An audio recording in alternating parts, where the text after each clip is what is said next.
All right, the final region breakdown from us here at Beef Up Front. Thank you to Joseph Kmetz, as always, for joining all of them, going strong with me for all four. And we are joined by our last special guest of the night, another Ms. Misericordia alum, a recent doctor as well. Dr. Tyler Gurman, we're joined by for his yearly spot on the March Madness preview to break down our bottom right quadrant with the Midwest region. So Joseph, I've talked to you enough tonight. Tyler, welcome back. Doctor, how are we? Doing good, man. Thanks. Thank you guys for having me back. I'm looking forward to another year breaking down the bracket. Let's do it. Yeah, late one. As you said, already did fourth or three tonight. This will be our fourth. We're recording this one at 10:24. Probably finish a little after 11. So appreciate you boys hopping on to break down the Midwest. What we've started with, Ty, for the rest of these so far, kind of just when you look at this part of the bracket, this region, what's kind of like the big overarching story that you're paying attention to? Houston there at the one. A lot of people are saying that they should be worried about that matchup with Gonzaga. A lot of people have the McNeese and High Point games as potential upsets. Haven't heard that much actually about the bottom part of this bracket. So, just big picture thoughts on this bracket overall. What's got your attention? Yeah, so for me, actually, this is the part of the bracket that I feel like is composed of the teams who are all looking to try and finally cash in on having some good seasons. When you look at Houston, it feels like they've been a number one seed now for what's been like 6, 7 years in a row, but they've never really made too much from it. They made the Final Four one time, and that's really been about it. Then you look at another team with the 3 seed, Kentucky. They're a team that, on paper they look fantastic, the blue blood mentality, all that kind of stuff. But this is a team that, this was actually a surprising stat. They haven't made it out of the first weekend since before COVID happened in 2019. So when you think about that, that's a long time for such a high profile program to not make it out of that first weekend. And then lastly, kind of looking at the bottom part of that bracket with Tennessee. That's a team I feel like always coming into the tournament, is always a team that's making noise, especially when you look at this year too with the SEC tournament. You could have had, a laundry list of teams that could have made that SEC championship game, but they were one of the teams that did so. But then when you look at their resume, they've never been to the Final Four and they've been to the Elite Eight only 2 times, one of those being last year. So what I'm looking at, and that's not even counting Gonzaga or other teams like that. So I'm looking at seeing which one of these teams can finally, get over the hump and make it to that final weekend. Yeah, I think what I'm looking at, like I'm most intrigued. It starts in the playing game, that Texas Xavier game. I think that's going to be, if we want to classify that as the first round, one of the funner matchups of this entire first round. And I think whoever winds up winning that game against Illinois is going to be one of the best matchups in the round of 64 because I don't think there's going to be a lick of defense played. I think it's going to be played in the 80s or 90s and could be a shootout. So interested to see that one because whoever winds up winning that game, I think I really like Kentucky to pound Troy. I'm in the 3-4 team matchup. We'll get into that. But I think if it's Illinois, Kentucky, or if it's Texas, Kentucky, or Xavier, Kentucky, in that next matchup, that's going to be a really fun and high scoring game as well. So I feel like this part of the bracket hasn't been discussed that much, this bottom part of the Midwest here. So interested to see what gets into that because I think Illinois has one of the higher ceilings, but one of the lowest floors. They're kind of like Alabama in that regard, maybe a poor man's version of Alabama. Those two teams actually met up earlier this season. But Joe, when you look at the Midwest, what's kind of the thing that you're looking at the most? When I look at the Midwest region, I think this is the region for the most like potential amount of upsets. Like Coyle, I know you were talking about Florida potentially not making it out of the second weekend, but Houston Gonzaga in a potential matchup in the round of 32, I could see Gonzaga pulling off that upset there. Clemson is a very good team. I could see making a deep run. Illinois, they've been very up and down. They seemed kind of dead earlier in the year. Seemed kind of right the ship towards the end of the season as a 6 seed. They're pretty dangerous. Tennessee, Rick Barnes for years we've been saying, he can't get it done. He can't make a deep run. His bottom portion of the bracket sets up pretty good for, Tennessee there. So I think there's a lot of different teams that could come out of this region. So I'm very intrigued to see that. All right. Well, we will start it up at the top here. I feel like we're not going to discuss this one much. I saw earlier that or heard someone say earlier, and I had that as my only note for this game, and I didn't even know what the number was. But number one Houston 30-4 versus number 16 SIU Edwardsville. Their first time going to the NCAA tournament at 22-11. Thursday tip 2 o'clock on TBS. Houston's a 28.5 point favorite over under 126.5. And what I was just saying at the beginning with what my only note for this game was, this one gets ugly. SIU Edwardsville team total under. I heard today that it's 48.5. I think still I might actually take the under in that one. I could see them scoring like about 40 points in this game. I just think Houston's going to absolutely suffocate them.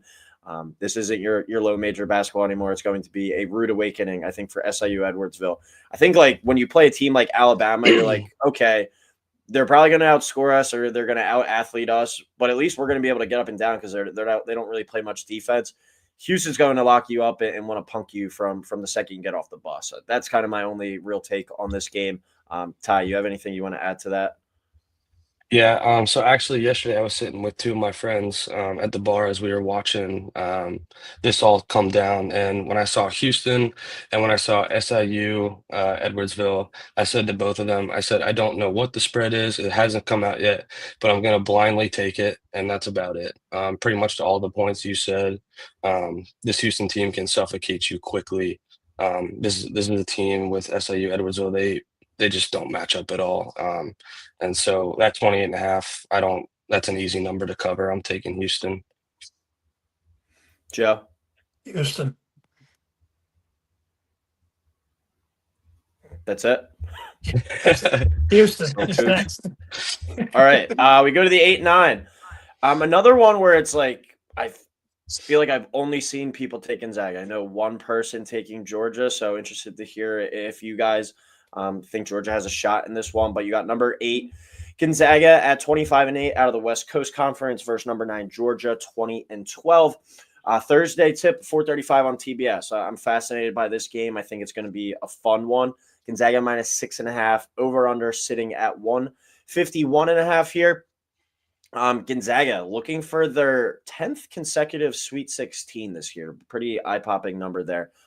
Joe, why don't you start us off with this one? And do you think Georgia has a chance to pull off what would be the biggest upset between the 8 and 9 seeds, point spread wise? I don't think so. I think Gonzaga is going to win this one pretty easily. I think, at the end of the day, Mark Few, there's a reason why Gonzaga's been to 9 straight Sweet 16s, fighting for a 10th. Granted, they've had some more talent in the past. This definitely isn't the best team that Mark Few's had up there. But Gonzaga is, a team that performs well in the tournament. Georgia, it's their first time going in a couple of years. I'm going with Gonzaga here. Georgia's just a team. Too many times, they beat Florida, but they are not the most consistent team in the world. I know Gonzaga kind of struggled, to finish the season strong.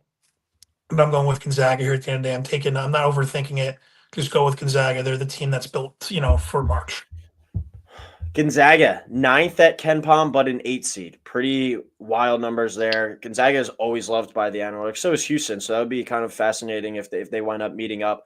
But I don't think Houston could have been happy to see that. I know a lot of people like Houston, and I think Houston would actually be my national title pick if they didn't have Gonzaga in this next round. I still like Houston to win that eventual matchup, but it still worries me. I don't want to have my national title winner with a chance to lose in the round of 32. When I look at all the other teams I think are potential national title winners, I think they're at least Sweet 16.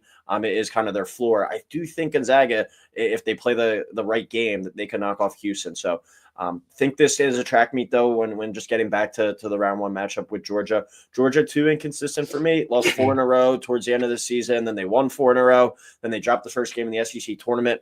Too much kind of what ifs. Am I going to bet the Gonzaga -6.5? Probably not. I'll probably just take the over and just root for them to win in my bracket. Maybe add Gonzaga as like a money line piece, but this is going to be a track meet, a high scoring game. I think it's played in the 160s, maybe even the 170s. Yeah, so for me, typically, I feel like, Gonzaga is a team that is always at that like 1 or 2 line. So they find themselves kind of in a rare situation where they're on the lower side of an 8 seed. And what's interesting to me is I feel like a lot of those times when they are on the 1-2 line is they're a much younger team than what they are this year. This year they have a team that's on the older side with 6 seniors, including point guard Ryan Nemhard, who's leading one of the best point guards in the country. So, and those are all 6 guys that are in the rotation. So I feel like experience is going to play a major factor. Georgia, like you said, Coyle, they're a team that hasn't been in very often lately. They did play in a tough SEC, which gives them a little bit of an insurance there, but I still think they finished 11th best, and I don't think that's anything to write home about. So I think that experience, as well as Mark Few being the head coach, I'm taking the Zags, and I actually like them to cover that 6.5. I think it's close for a while, but Gonzaga just they'll outcoach them, and the players, that experience goes a long way. So I like them to cover that 6.5 as well. Yeah, interested to see can they make this 10 straight Sweet 16. That'd be pretty wild, especially for they never got over that mountain as a national championship team, but the consistency that they have, and the Houston Rockets just tie it up with 3.5 seconds to go as the Sixers try their best to blow this game. We could be going overtime. That'd be great news there. But yeah, just the story of Gonzaga. And Joe, we were talking before. I was like, why are they so safe in the bracket as an 8-loss team out of the WCC? But the analytics, all the metrics and whatnot, the committee really seems to value those, and Gonzaga gets another chance. And I do think there's a legit shot that they beat Houston. Like, I think that spread might be like 3.5, 4 points or something. So interested to see if we do get that matchup. All right, we go to number 5, Clemson at 27-6 out of the ACC. Versus number 12, McNeese, 27-6. Got boat race last year by Gonzaga in the first round. They were one of the more trendy upset picks. Can they win a game this year? Can they at least make it competitive? Thursday, 3:15 tip on True TV. I feel like this is a game like you got your first, 3 or 4 beers in you probably by now, maybe 5 or 6. You're really starting to get locked in, and I think this could be the first like true great game of the day. Clemson, the 7.5-point favorite, over under 134.5. Gurren, why don't you start us off with this one? Do you like the Cowboys of McNeese State to potentially pull off an upset here? So I was one of those people last year, to your point, that was on the McNeese bandwagon last year to pull off the upset. And to your second point, they got boat raced. And so I'm not going to fall for that this year. I feel like it's going to be another trendy one.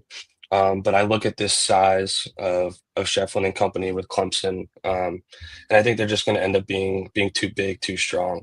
Um, they're another team, kind of like I alluded to with Gonzaga, that has experience, bringing back 11 returning players from last year's season that made an Elite Eight run, and some of those are some pretty key players, both at the guard position as well as inside. So I do like Clemson to not get upset by McNeese, and I think they win this game pretty handily, actually. I'm going to go with McNeese in this one. Give me the upset here. I really value the experience McNeese brought back from last year's team. I kind of alluded to it earlier with Grand Canyon. Like, two of these mid-major schools that were here last year, they know what to expect. McNeese got ran out of the gym last year, but I think that they were better for it. They played them a more challenging non-conference schedule this year. I think they're ready for a game like this. And Brad Brownell, the head coach at Clemson, like, he's one of the heavy favorites right now. The names rumored the most to potentially be taking this Indiana job. How locked in, how focused is he on this matchup? Could be something to watch as well. McNeese brought back a bunch of guys from last year's team. They forced 9 turnovers per game, a really kind of up-in-your-face defensive style, tough style to prepare for. They struggle with size. Clemson is more, I think, kind of guard-driven. They're still a pretty decent team inside, but when you think of this Clemson team, I think of more kind of their guard play with the Hunter brothers in the background. So, in the backcourt. Good guards, but not great, not elite guards. I think McNeese still might be able to ruffle their feathers a little bit. So I'm going to go with the upset here. McNeese, I have it in the bracket. Will I take the money line? I don't know, but the plus 7.5, I definitely like that there. The over under of 134.5 kind of points me in the direction too of McNeese. I think if McNeese is going to win this game, they muck it up and make it ugly defensively, force some turnovers from this Clemson squad. So also remember last year, Clemson was a team that a lot of people picked against in the first round against New Mexico, and Clemson makes a really nice run to the Elite Eight. Could it be kind of the same story this year? Remains to be seen. But Joe, what are your thoughts on this McNeese and Clemson matchup? Yeah, I'm going with Clemson here. I am also with Germ. McNeese, I think, will cover, but I think Clemson's going to get it done. They're a very good team, very talented.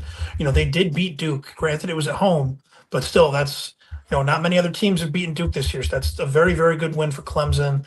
McNeese, you saw it last year, which Coyle, I do agree. I think that's the last year's embarrassment in the tournament was the reason why they went so. They got a much better non-conference schedule. But I think it's just shown that the Southland Conference is not bringing a lot to the table in terms of talent there. That's not taking anything away from McNeese because they are a good team.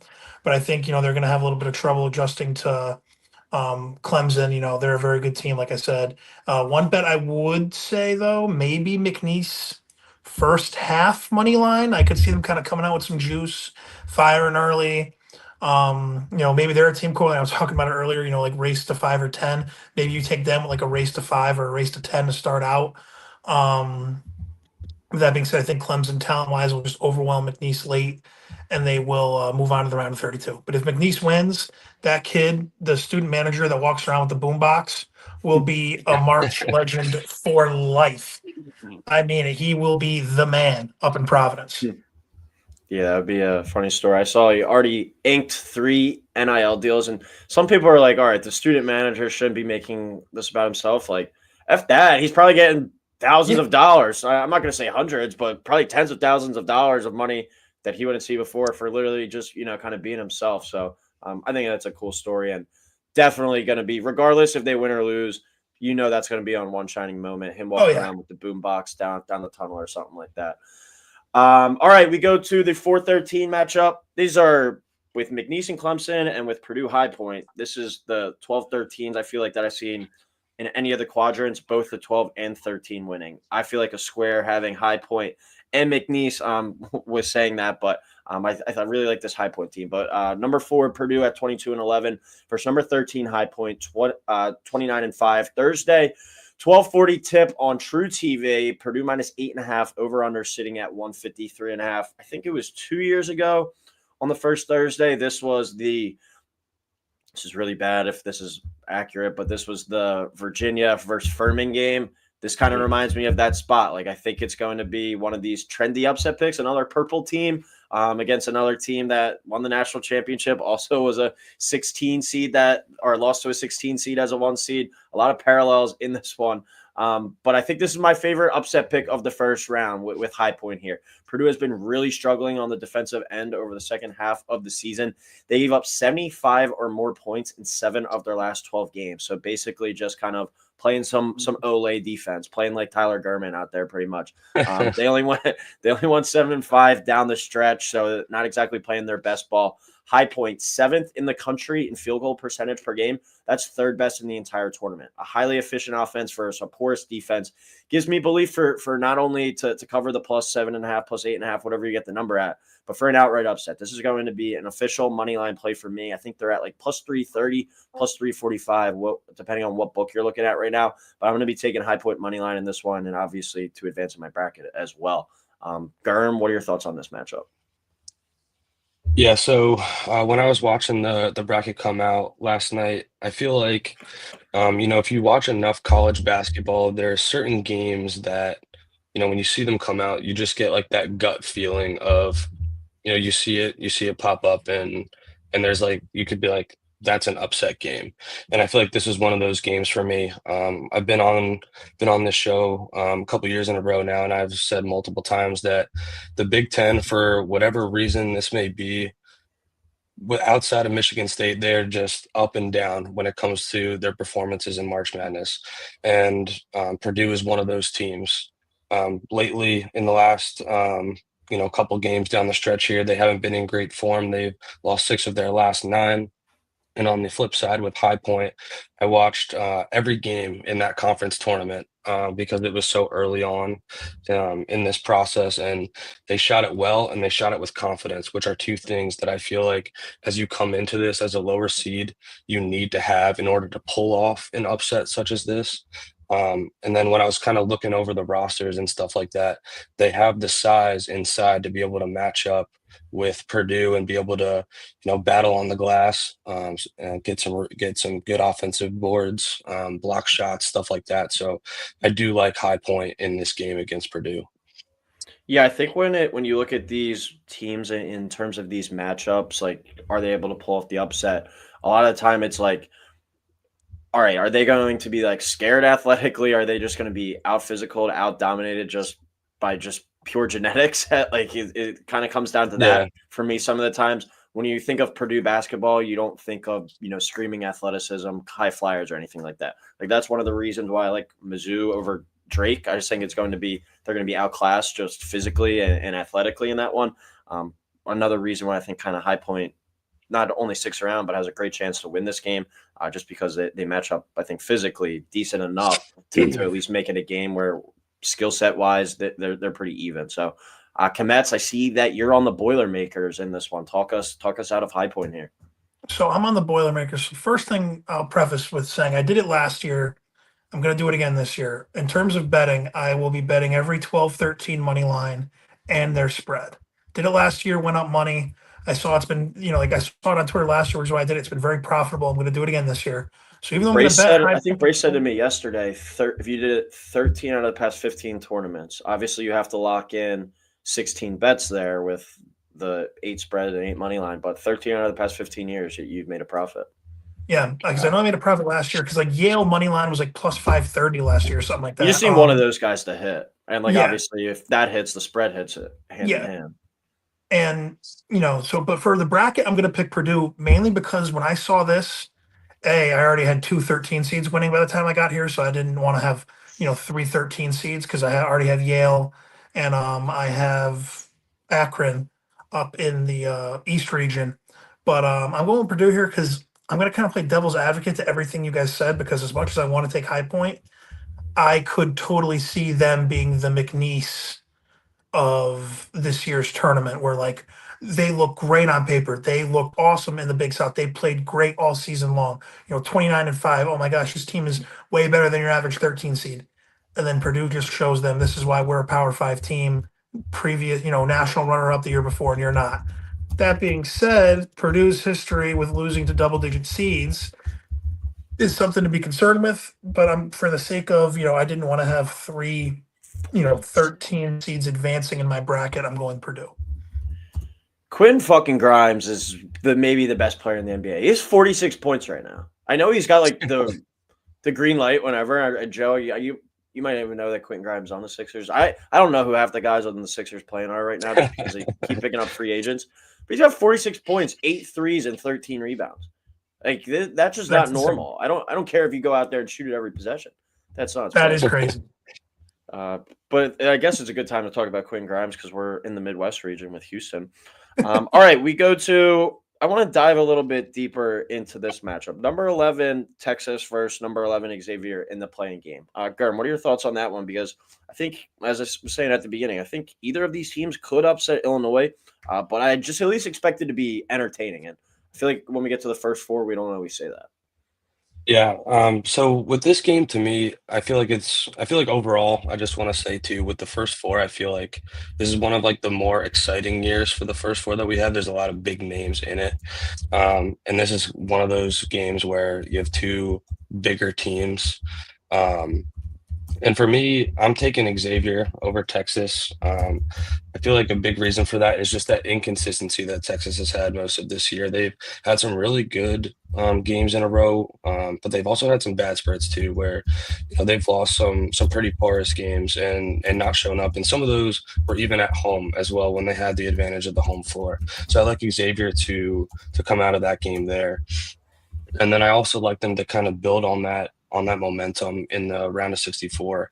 I just said it above, talking about Purdue, and my stance still stands with, with Big Ten teams come tournament time with Illinois. A few years ago when they were a number one seed, I had them going all the way to the national championship game, and they burned me pretty bad. And I don't think I've given anything back to them since that. So I like Xavier to get through Dayton and then ride that momentum into beating Illinois. Illinois shoots at 31% from three, which is 322nd, and Xavier shoots at 39% of the time, which is 39% from the field from three, which is seventh best in the country. So look for them to just outshoot Illinois and get this win, and get 2 wins in this tournament, not just one. Yeah, I'll dig up the number when Kmetz is talking. But the funny thing about Illinois and their 3-point percentage, they don't care. They just keep shooting. I mean, they put up like 75, Yeah. 80 plus like routinely. It's weird. Just imagine if they are making shots. When they are making shots, they're in the 90s and hundreds. That's why they have such a high ceiling, but their floor is low, because we saw when they weren't playing well the other night against Maryland, they got absolutely ran out of the gym. But Xavier and Texas is going to be a really fun matchup. I think Trey Johnson and Conwell from Xavier and Johnson from Texas, those guys are going to go back and forth, elite shot makers. I'm very excited for that game. I'm going to go with Xavier to win just for picks purposes, but I think I'm just going to ride the over. I think that's a shot-making bonanza there between those two teams, and that sets up an Xavier-Illinois matchup. I'm going to go with Illinois. I love the over in this matchup as well, regardless of who wins, Xavier and Texas. I'll take Xavier, as I said. Ryan Conwell is a bucket. He's going to give that Illinois defense, I think, some problems, because Illinois can't defend for a lick. They want to beat you in the 90s, and as you were just saying, Germ, they're going to shoot a lot of threes, but they're not very efficient at them. If they are making their threes, I think they could win that game pretty comfortably. If not, Xavier is going to be able to hang around and have a legit shot to pull off the outright upset there. That might be like a 5.5, 6 point spread, something in that kind of ballpark. But Xavier money line, if you're not a believer in Illinois making their threes, they're going to keep taking them. They could shoot themselves out of that game. So look for Xavier there, but give me Illinois to advance in that matchup. Yeah, I'm also going to take Illinois to advance, and I guess for the pick purposes, I'll go Xavier, just because that's essentially a home game for them, playing up in Dayton. They're located in Cincinnati, so that's, I don't think, too far of a drive. Obviously, it's in the state of Ohio, so I think Xavier fans would travel pretty well for that game. So I'm going with the Musketeers there over Texas. Um, and then I'm going to pick Illinois here over Xavier, even though the more I think about it, we've had at least, I think, one first four team every year except one since it started advance to the round of 32. So Yep. that might be a pick I change, closer to the bracket. But Illinois, you guys kind of already set up their 3-point shooting. Even though they can't make threes, they jack up enough to where it kind of makes up for their lack of like 3-point shooting. Like and if some of them are falling more often than not, it's gonna be interesting to see how that works out. But I'm gonna go with Illinois here. I just think at the end of the day, Xavier, I watched them play earlier this year when they played UConn. They're a good team. Like, I think they deserve to make the tournament. But this isn't a team I see, even if they do win, I do not see them making it to like the second weekend. Okay, we now move on to what I'm going to call the shit pumping of this region for games not named Houston and SIU Edwardsville. I think this one's going to be a blowout. Number 3, Kentucky at 22-11 versus number 14, Troy 23-10. 7-10 tip on Friday on CBS. Kentucky 10.5 point favorite, over under 152.5. I'll get my Kentucky take out of the way first, and then I let you boys go. Kentucky has scored 80 or more in 23 games this year, went 18-5 in those games. So another team, kind of like Illinois, when they're making their shots, they're tough to beat. It's not rocket science there, but they're going to get up and down. They're going to take a lot of outside shots. If they're hitting them, they're a very tough team to stop, especially going through that tough SEC gauntlet. They're a very battle-tested team. 5 players averaging in double figures.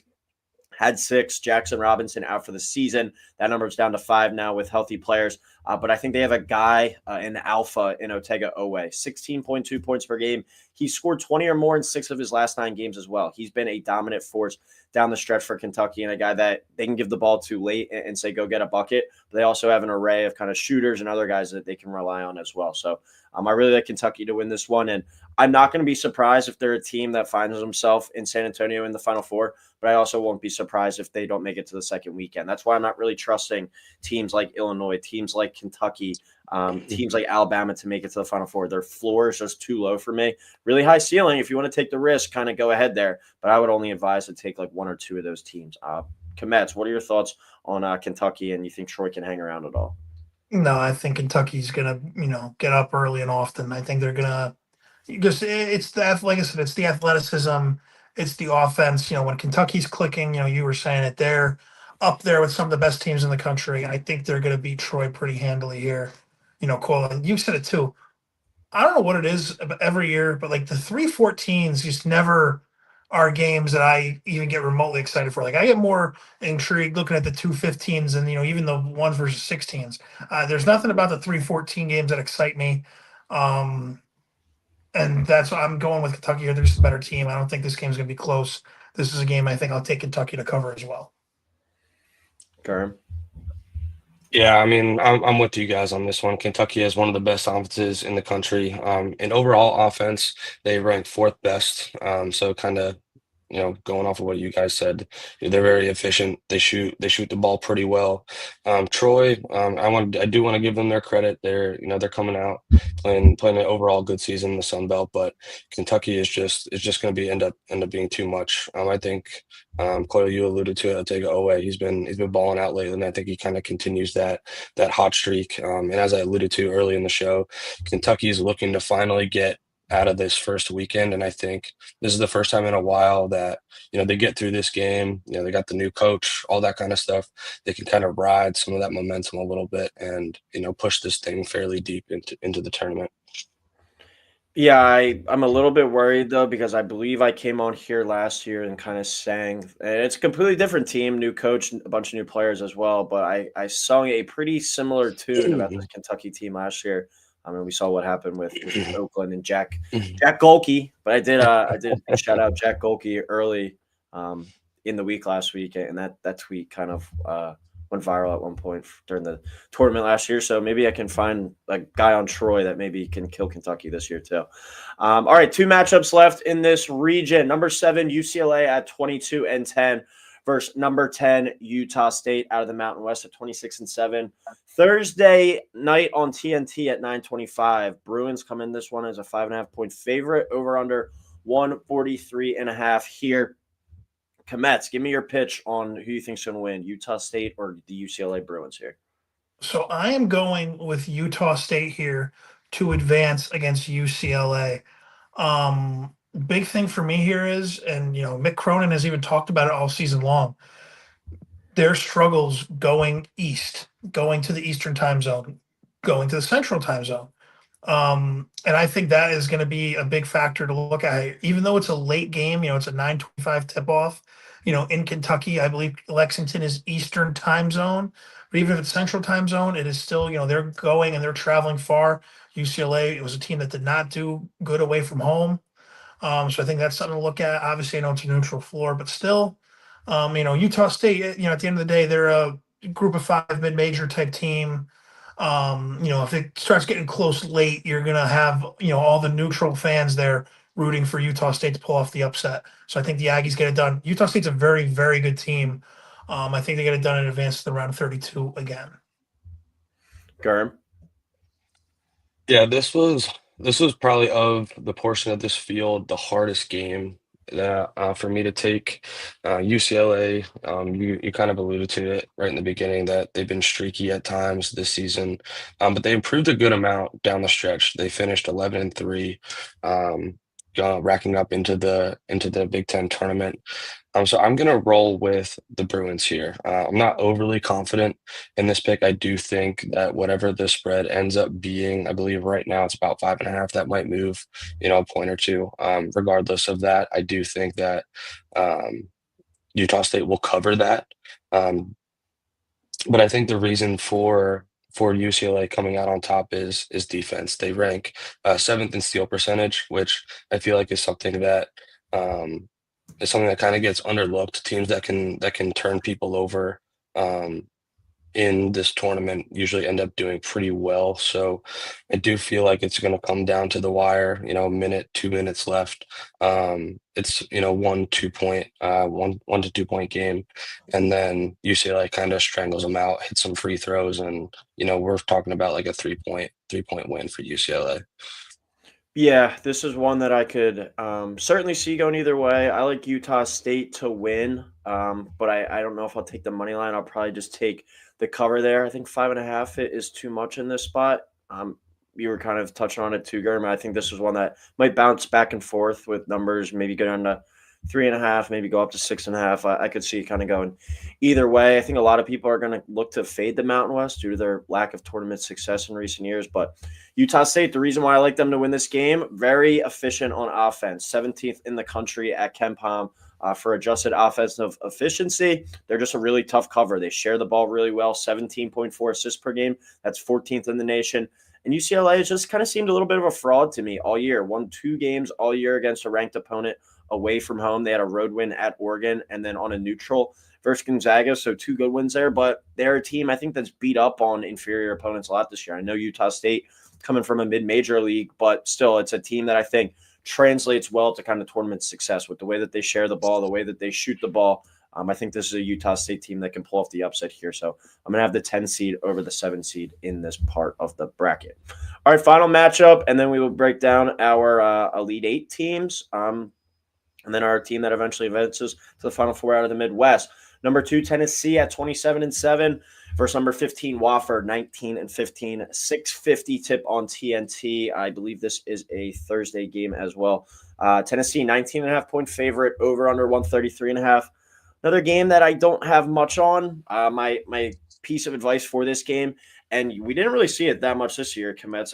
I think we talk about this, but this year a lot of the higher seeds in the conference tournament won. Not all the 1 seeds, but like 2s and 3s. We didn't get many teams like this. Wofford was the 6th seed in their own conference tournament. That kind of doesn't translate well, I think, to the NCAA tournament when you're going to see a bunch of athletes and a team as big and as physical as this Tennessee squad. So not many teams like that usually do some damage. I think this is one where it's never really close. You look up and it's 10-0 Tennessee, and they kind of don't look back. So I like Tennessee to win this one pretty comfortably, even though I don't really like the Tennessee Vols to make much of a run in this tournament.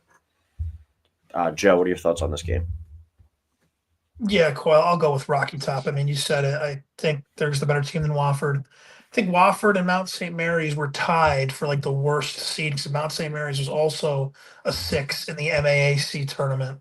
I just don't think, Coyle, like you said, they're gonna, be able to keep up with Tennessee here. I think Tennessee will kind of suffocate them. I think we're gonna get the big boy who shoots his free throws underhand at one point, and that'll be on the one shining moment at the end of the tournament. But this is a game, Coyle, I can see it being like 88-51. Like, it's not even close. So I'm going to go with the Vols here. Gurm? Yeah, I mean, not really too much else to add. I'm with you guys with Tennessee here. Wofford, I feel like is a common pick that, the average person who, might not watch a lot of college basketball might look at Wofford like, oh, they're in quite often. Maybe I'll take them to pull off something crazy. But most definitely not this year. They're a team that I feel like is usually like that 1-2 line for their conference, but this year finishing 6th and with 15 losses. There's not much else to stay there. Tennessee, they worry me at times, and you kind of touched about it with some of the later rounds, but not this one. I'm going Tennessee, and I'll take them at the 19.5 as well. All right, and to wrap it up for the Midwest region in our last part of the night, Elite 8 prediction, team to go to the Final Four. I'll start us off. I'm going to go chalk here with the 1 seed. I'm going to have Houston over Kentucky. Houston right now is plus 105 at DraftKings to win the Midwest. As I said with Kentucky, like high ceiling, low floor. Can they make a Final Four? If they're playing well, I think they're as good as any team, quite frankly, in the country. The same can be said for a team like Alabama. The same can be said for a team like Illinois. But what team shows up on that given day remains to be seen. So do I think Kentucky can make the Final Four? For sure. But I do think Houston's a much safer option. But I also think Houston could get messed up by Gonzaga too. I would say the Midwest part of the bracket is the bracket, or the part of the bracket that I'm least confident in. 12 and a 13 winning. My 1 seed, I'm worried about their potential matchup with a 9. I think we could see some pure chaos with all this Illinois, Kentucky, Texas, Xavier, Tennessee, Utah State, that kind of bunch there, kind of ruling out Wofford and Troy. But any of those teams I could see making the Sweet 16 too. So the bracket, I part of the bracket I'm least confident in, but I'll roll with Houston, who I think is top to bottom the most reliable team. You know what you're getting out of them. I feel like every single night, as long as they don't have an injury like they did last year to Jamal Shed, I think there's a pretty good chance that they're represented down in San Antonio. So I'm going to go with Houston in this one. What about you, Kmetz? I have Houston advancing to the Final Four, beating Tennessee in the Elite Eight. Houston will be going to the Final Four, where they will be playing BYU. Houston advances to the national title game, where the Florida Gators beat the Houston Cougars in the national title game. I have the points in that game. 137 is my prediction for the total score in that game as well on the ESPN bracket app. But that is my Final Four national champion and team that I see going out of the Midwest. Garm?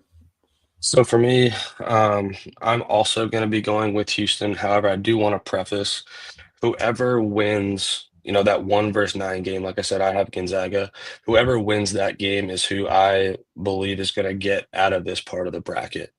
I think if Gonzaga is able to top Houston, they'll start to kind of ride that wave of confidence that they might not always get because they're that higher seed typically, and move on. And then on the bottom, and I have them over Tennessee. I just said that Tennessee scares me a little bit, and that is true because they've had times where they don't shoot the ball well, but they're always very good defensively, so they're going to be in games. The main reason for taking Tennessee is I have them playing Kentucky the round before that, and Kentucky's beaten them twice. And you know what they say about teams when they meet up for a third time, usually doesn't end up very well for the team that's won 2 times in a row. So I like Tennessee to win that game, but I do like Houston to beat Gonzaga. Houston and Tennessee meet. Houston going to the Final Four. Yeah, I agree with you as well with Gonzaga. If they are able to beat Houston, I like them to at least make it to the Elite Eight, because in my bracket, at least, they would only have to get past McNeese or High Point. So interesting spot there. And quick, before on your way out, Germ, give me your final four and your national champion. So with my Final Four, like I said, I'm going to have Houston. I'm going to be taking the number 2 seed of St. John's.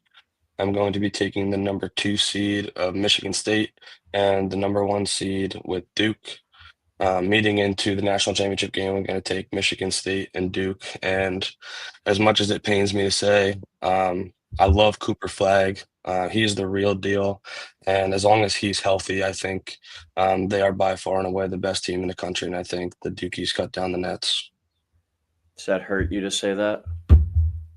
A little bit, but I respect him more this year than I probably ever have watching him play. He is something special.